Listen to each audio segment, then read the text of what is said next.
sioni kama tunaweza kumpima ipasavyo waziri wa kilimo. Nayasema haya kwa makusudi. Ukitazama, na kamati yetu ya Bunge imefanya kazi mzuri sana, utaona kwamba bajeti iliyowasilishwa leo imeporomoka kwa 7%. Lakini la pili, utaona utekelezaji wa bajeti kwa mwaka uliopita 25-26 nao mpaka sasa kwa mwezi Machi ni 42% tu ya utekelezaji. Hii maana yake ni nini? Mipango tunayojiwekea hatuitekelezi, na hii inatoa picha mbaya sana. Picha inayozaliwa ni kwamba serikali ya Chama cha Mapinduzi imekitupa sekta ya kilimo na imemtupa mkulima wa Tanzania. Ndio picha tunayoipata, na yeyote anayewatupa wakulima wa Tanzania anacheza na mustakabali na maslahi ya Watanzania. Sasa mimi pendekezo langu, kama tunakuja bungeni tunapitisha bajeti alafu hatuitekelezi, ni bora tuache kabisa katika msimu huu wa bajeti, tusipitishe bajeti ya kilimo mpaka utekelezaji wa bajeti iliyopita ufanyike. Bila kufanya hivyo, zoezi la kupitisha bajeti litakuwa ni zoezi la kinadharia. Kwa hiyo mchango wangu, tunaitaka serikali iwe serious katika utekelezaji wa bajeti, na hasa katika utekelezaji wa miradi ya umwagiliaji, kwa sababu hatuwezi kuleta mapinduzi ya kilimo bila kuwekeza vya kutosha katika umwagiliaji. Huo ndio mchango wangu wa pili. Taarifa mheshimiwa.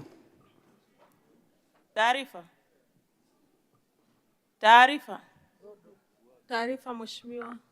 Mheshimiwa Mwantumu Zodo. Asante mheshimiwa mwenyekiti.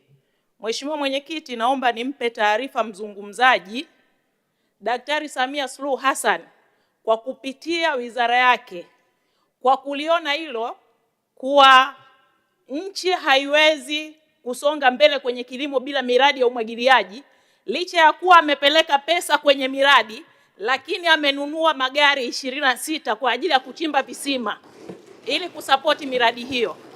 Na hivi ninavyokuambia mheshimiwa mwenyekiti, magari yapo site, yameshatoka mkoa wa Dodoma na sasa hivi yamehamia mkoa mwingine na yatazunguka nchi nzima. Licha ya kuwa miradi ya umwagiliaji ipo, lakini na magari yanaendelea kusapoti. Asante mheshimiwa mwenyekiti na kushukuru. Mheshimiwa Ado, unaipokea taarifa hiyo? Siipokei taarifa hiyo. Siipokei, ndio maana nilitanguliza shukrani kwa kamati yetu ya viwanda, biashara na kilimo.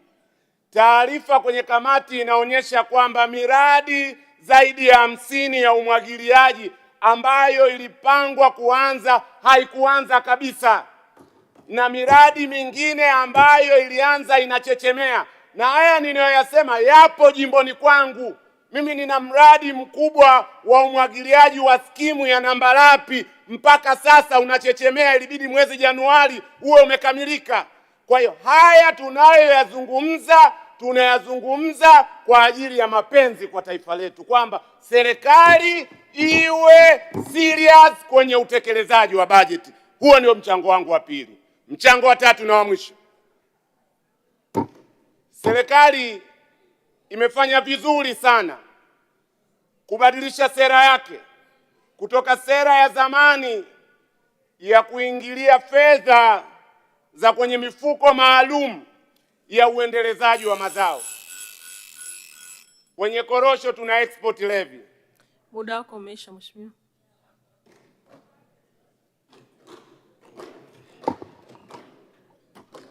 Nilimtaja mheshimiwa Livingstone Joseph Lusinde, ajiandae mheshimiwa Jacqueline Crescent Mzindakaya.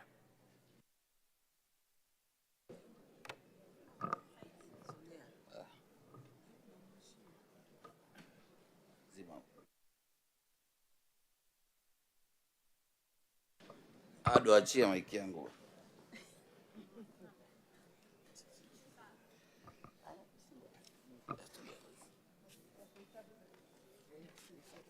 Nakushukuru sana Mheshimiwa Mwenyekiti kunipa nafasi ili na mimi nitoe mchango wangu kwa wizara hii ya kilimo. Mheshimiwa Mwenyekiti, wabunge wengi wamempongeza sana Mheshimiwa Rais kwa kumteua Chongolo pamoja na naibu waziri pamoja na katibu mkuu pamoja na watendaji wote wakiwepo mtendaji mkuu wa Tume ya Taifa ya Umwagiliaji.